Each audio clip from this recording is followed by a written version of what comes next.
This is the Preach Jacobs podcast.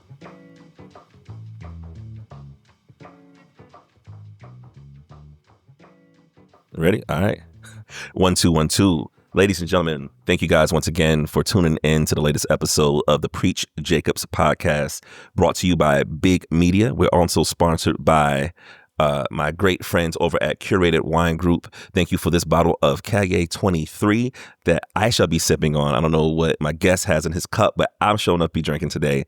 Also, thank you guys once again for checking us out, as we also sponsored by Soul House, that is also in Koger Center for the Arts. Make sure you check out our next event, Soul House Sessions, that we're going to be having there. Make sure you check out the Koger Center website and all the stuff on Instagram and all the socials. Also check out A Vibe Called Yoga, one of our signature events that we do with Soul House with my girl Adia, where I'm going to be playing some fly ass hip hop stuff while you're going to be stretching and doing all the yoga things. We have another guest. What's up? You doing yoga? I'm not doing it. I'm DJing it. You ain't gonna. I was about to come. If that's what I got to do to get you to pull up, man, I wear nothing but sweatpants. The voice you hear of the person making fun of me and my inability to stretch for yoga. This gentleman used to be the former aide of previous mayor in Columbia, South Carolina, C. Benjamin, and he's also the CEO of Civic. He is now running for city council at large seat in Columbia, South Carolina. Known this guy for quite a while. Good to see you right now. Sam, what's going on? Preach. I just want to say thank you. Mm-hmm. I appreciate you for having me on, brother. I promise not to cut up too much. As you know, and as you mentioned, we've known each other for quite a while. Mm-hmm. We worked on issues together. I've seen you do your thing across Columbia. I've seen, quite frankly, just what you brought to the table from a cultural perspective, from an energy perspective, making sure that you move Columbia. One of the things that I'm passionate about, that I've been passionate about from the start, is the vibe and the culture of Columbia. Right. And you've been the ambassador of Columbia on that front, brother. I appreciate you. I appreciate this. Your website right now, if people want to find out more about your campaign. Sure. You can go to www.civent.com for the professional. And if you're interested in the campaign, you can go to Johnson for Columbia. So that's www.johnson for Columbia. All right. Well, good. We got all that stuff out the way. I guess this would be kind of a cool conversation because we haven't seen each other in a while. And I like the opportunity. One of the difficult things that I have happening with me in Columbia is that as a journalist here, as a columnist here, I think I'm the only black columnist in Columbia, where I have a column called Fight the Power for the Free Times, the Post and Courier of Columbia, where I write about hip hop, politics, social awareness.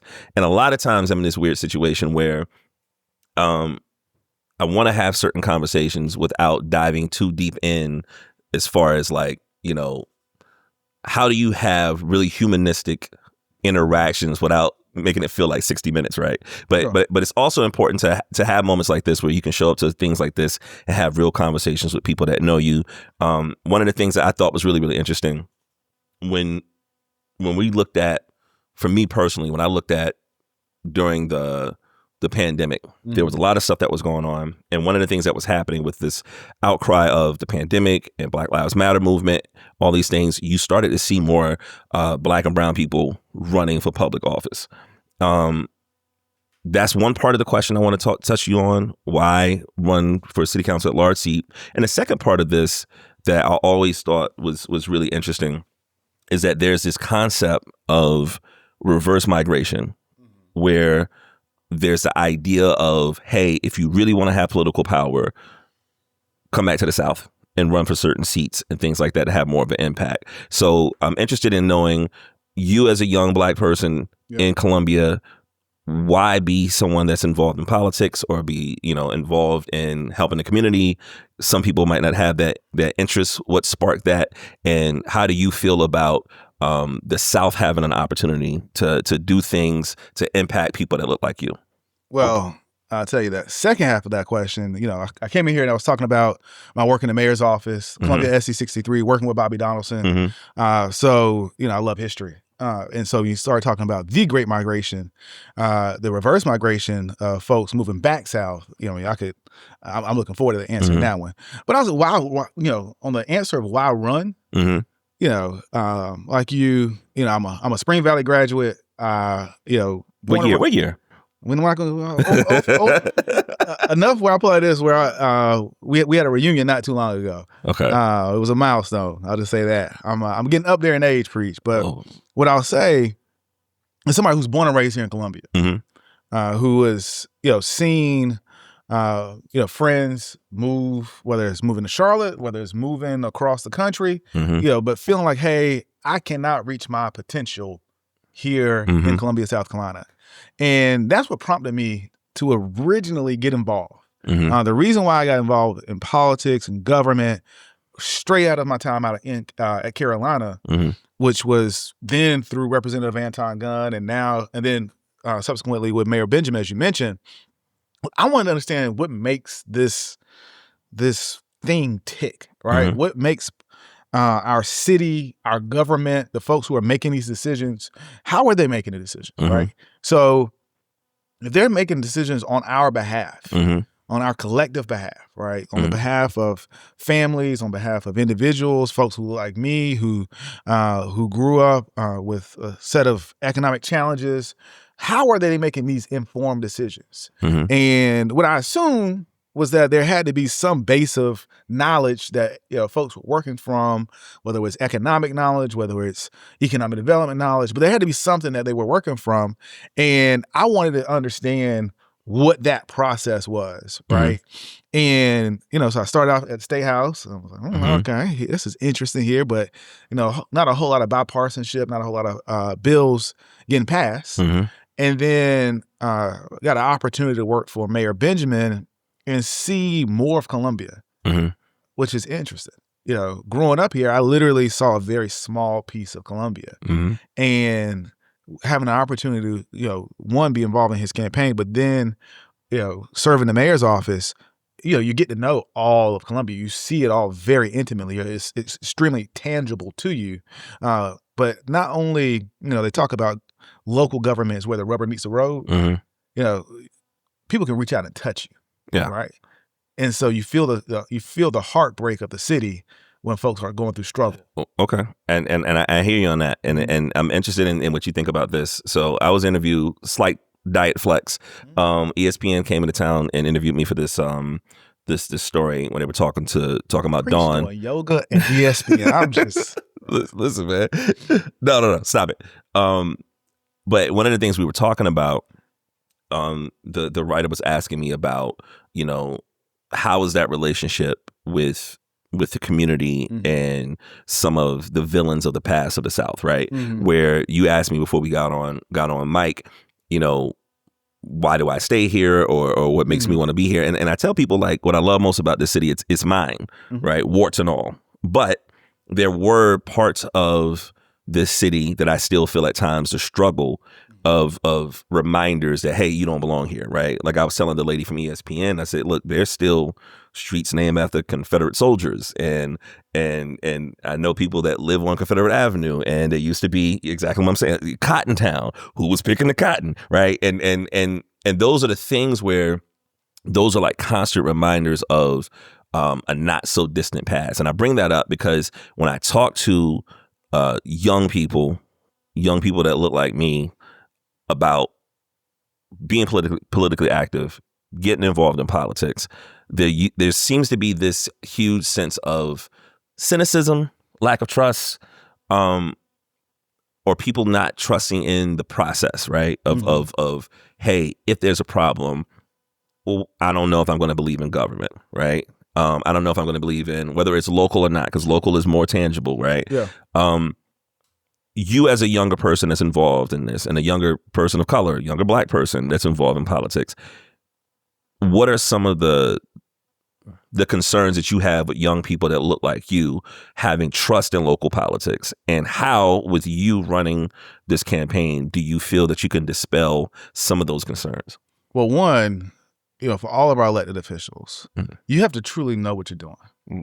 So some of that distrust is, for years, we've had elected officials get elected, and to get elected, they've made promises, right? And, inherently, when those promises are not met, your community just, develops a distrust, right? And so we have to be able to navigate that And part of it too is you have to be willing to say, yes, I can do this, or no, I can't. Right. So we have to start there. We have to look at history. Right. So when you look at the dynamics of Columbia, as most southern cities, you can look at it either by zip code, geographically. You can look at Elmwood, Gervais Street, Manning Avenue, and know that literally the borders of poverty, of where most of our Black families were, and where if you look at today, where our health outcomes, our economic struggles, our challenge, we know literally we can look at census data, we can look at all of this from a data perspective and see how it still holds up, right?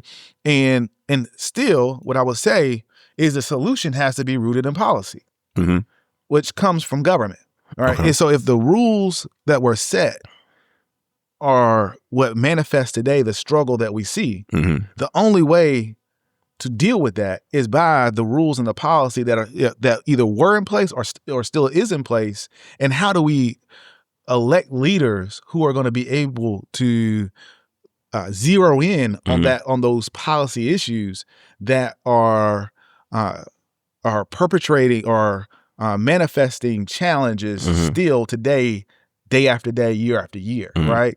And we have to understand too that it also takes time, right? Some of these issues, weren't, they have festered decade after decade, right? So, I remember Preach when Mayor Benjamin put the Bull Street project on the up for discussion here in Columbia, and said, hey, this is going to be, a decades-long project, right? Decades-long build-out. This is something we're not going to just build it out, pay, for infrastructure and see the fruits of our labor just on day one, right? It's going to take time. And yet we're talking about a 182-acre site that sat vacant for 35 years, right? And so, you're not going to come back from that in 1 year, 1 day, right? I get it. It's always, and I believe you, and I agree with you, and that's the thing that happens with like the community when there's community, and people think that politics is separate from community, but technically politics is supposed to be the people, right? Absolutely. And I always joke when the conversation of change come up is that for Black folks in America, when we want change, it's not happening fast enough. And other people think that it's moving too fast, right? So it's always trying to figure out that balance. I guess the best way I can think about it, and I'm gonna see what you think about this. I want to have like the same integration of people that I know with politics, the same way that I want, people that look like me to get involved in like, therapy or not, because they're both kind of taboo. Like politics and seeing a therapist are both taboo from where I come from. And one of the things that I always thought was just really would get on my fucking nerves is that when people were going through emotional crisis and they would talk to people with mental health things, they will get hit with platitudes like, never give up, pray on it, and sometimes when people are going through these things, I wonder, are there really tangible things that people can do to help with mental health issues? Politics, I feel, is the same way, where it's just like, yes, we know things take time. We know things that has to go through a process. We know that there's bipartisan stuff that has to happen. So I would say if there are people that are like us, that are young, that want to be involved in the community, that have a distrust for politics or politicians, but want to be community-based, give me 3 things that can be tangible that you could say to somebody that's young, want to be involved in the community, that outside of them going into a voting booth, which we'll talk about that as well, but give me 3 tangible things that, hey, here's things that you could do right now that can serve and impact your community.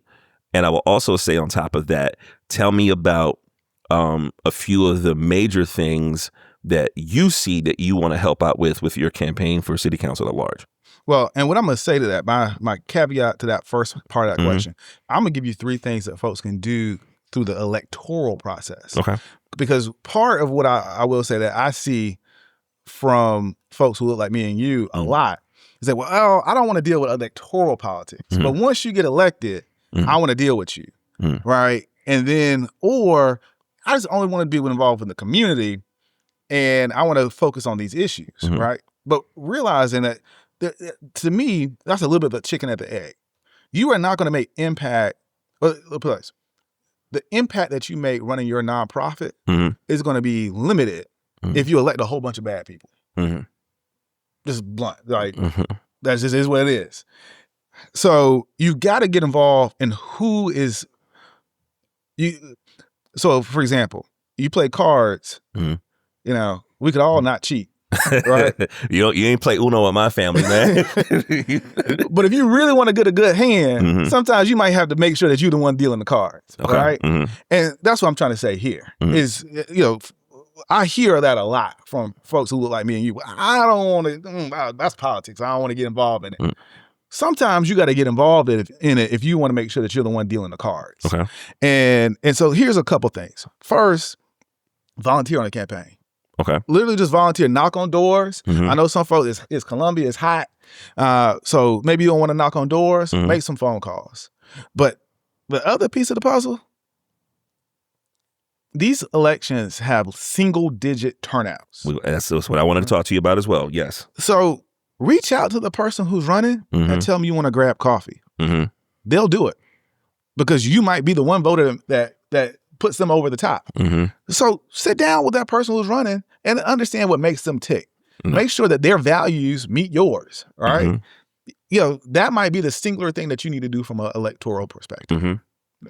So literally, my question here, local elections have low turnout. What strategies to get people engaged that feel disconnected with the council? So we're definitely on the same page with that, because I would see some of these local elections are determined by maybe 100 or less votes. You know, that's a barbecue. You know what I'm saying? That's a house party. Like that's a few people coming to the park to play basketball. So is it? And I think this is a misunderstanding I think people have. I think that when there is Columbia is weird, right? Because Columbia is this. It feels like it's a blue dot in a red bubble, right? So, yeah. And so, you know, and I've written about this for the state newspaper, right? When Jamie Harrison was running years ago, it felt like something was like happening, and then when Lindsey Graham took that seat over, it was like, wow, it wasn't even a fight. Like Jamie lost that shit, and I remember, and I say this to say that the Lindsey Graham seat he's been in it for 20-something years. Prior to that, Strom Thurmond had it for like 50 or so years. And he ran as a Dixiecrat back in the day. And so it feels like it's like 70 years of this continuum of particular politics, particular thoughts, particular things aren't moving. Then a lot of times when we deal with, you know, national politics and national things that happen to us and seeing what's happening in the White House, it's fucking confusing, that's crazy, that's stressful. I think a lot of times there's a misconception that people aren't involved because they're not interested in being involved. Sometimes it's this extreme, I don't want to say apathy, but just extreme, just worn out, completely worn out. So what would be your way as opposed to them just asking you for coffee? What's your email? How can they contact you to take you out for coffee? Sure. You can reach out to the campaign SPJ at johnsonfordcolumbia.com. Okay. So for our two listeners that's listening, hey, mom, take them out to coffee. But what's the inverse of that? So instead of the people coming to you to take you out for coffee, how do you get the community engaged? And again, what are some of the things that you think are really, really important that you want to focus on with your campaign? Yeah, I'll say this. So I've gotten asked the question, you know, how have things changed in Columbia over the last 10, 20 years? And one of the things I realized is that, you know, about 20 years ago, which is sad to say, get back that far, but 20 years ago, you know, you had these neighborhood organizations. Every elected official, every candidate was going to those neighborhood organizations, right? If you are, you know, like you just said, right, some of these elections are won by hundreds of votes. So if you are putting together live humans in any capacity, an elected official is coming. So what I would say is if if whatever medium that you have, all right, whatever issue you're involved in, whatever, if it's an organization, make sure whatever you're involved in has some type of outreach component to it, and say, hey, we want to know how our city, how our county, how our delegation, how our, when I say, let me back up. When I say delegation, how our state house and state senate and our congressional delegation are moving as it relates to our issues, to our concerns. And to me, we don't ask that enough, right? We don't hold, there's, in this age of social media and this age of everybody having a camera and being a walking journalist, really, right? There's still not enough accountability where we are forcing our elected officials to answer hard, tough questions in front of live humans. So to me, that's the answer. The answer to what? The answer to if I'm asking earlier for folks to come to coffee with me, the inverse of that, if you want me to come out, if you want an elected official or a candidate to come out, tell us whatever you're involved in. If you want us there, get us there. Okay. Well, I'll see you tomorrow at my event. So, but again, like sometimes people work better because we talk about social media and they need bullet points. What are 3 things that you see that you feel like these are things that you feel like are issues that you have a solution that you haven't seen either not practiced yet, or something that you feel like, oh, no one's talking about this in a way that I see this, and you have a unique relationship with politics, with your relationship with Steve and working with him.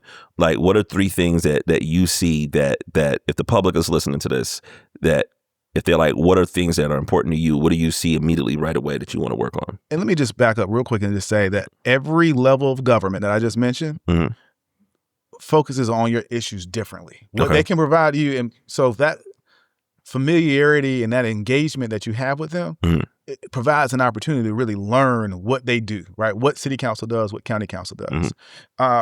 So to me, one of those challenges that I see for Columbia, if I'm asked that question, my number one is collaboration.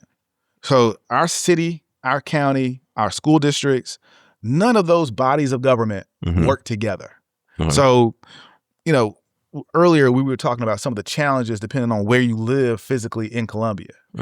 In order to solve some of the generational challenges that have festered year after year, decade after decade, it's going to take our school district working with our city and our county, because our county has by state statute handles economic development and has the purse strings.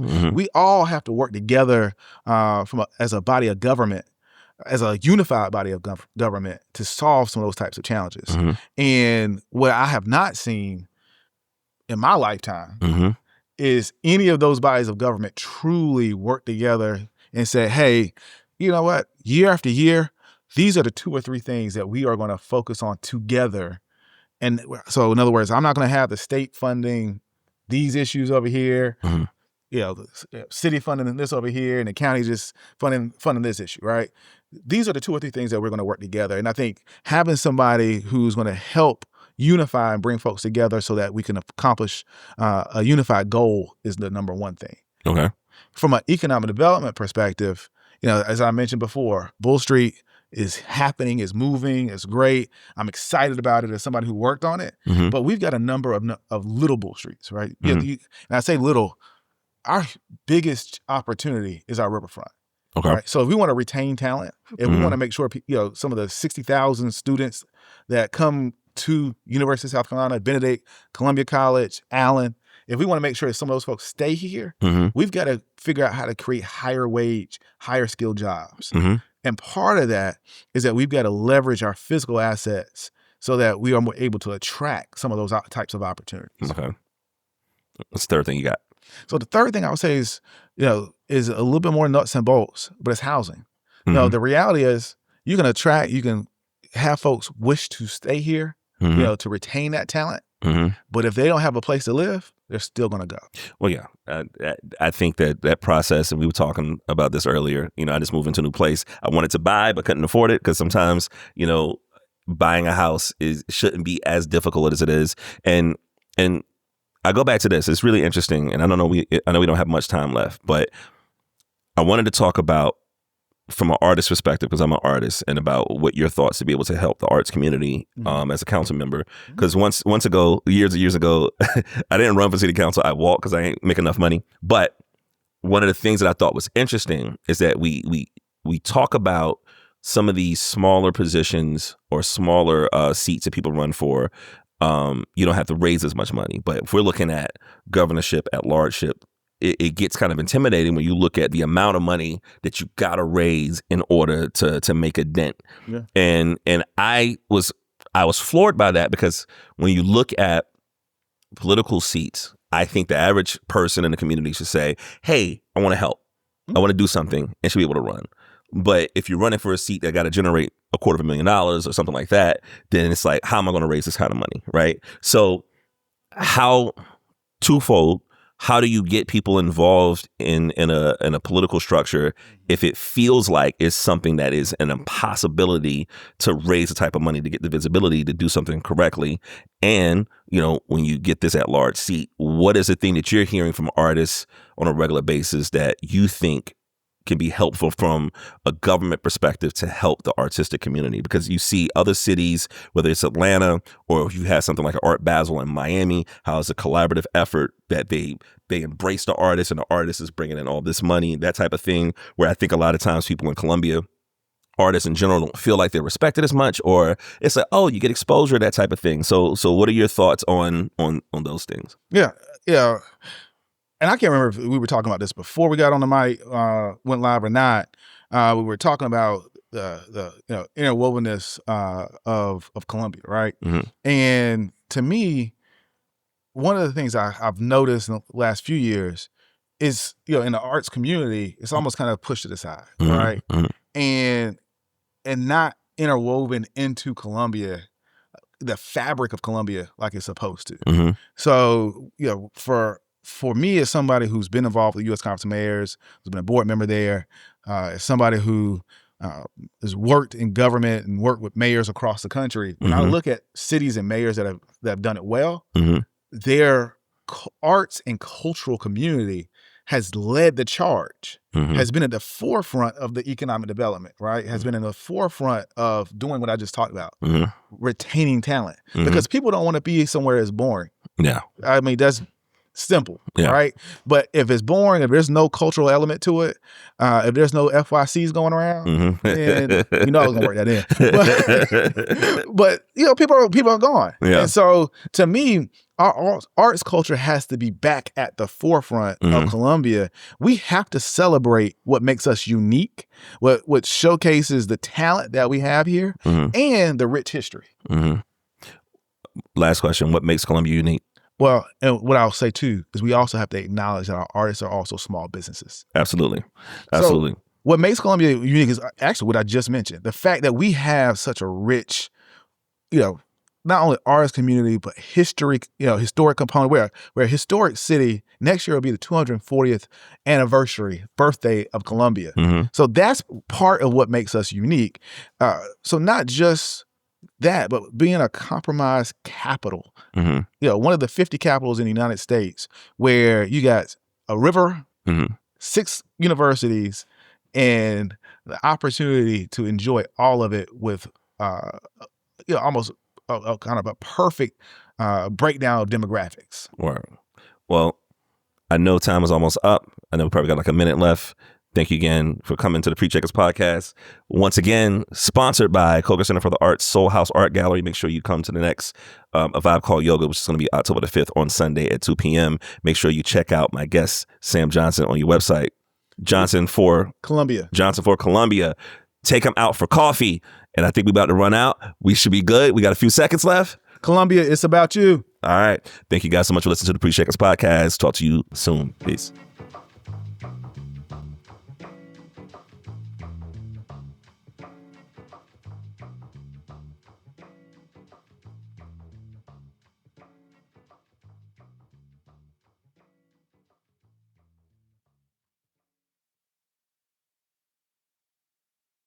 The preceding podcast is solely owned by its host or hosts and is distributed by BIG Media LLC. Copyright 2025, all rights reserved.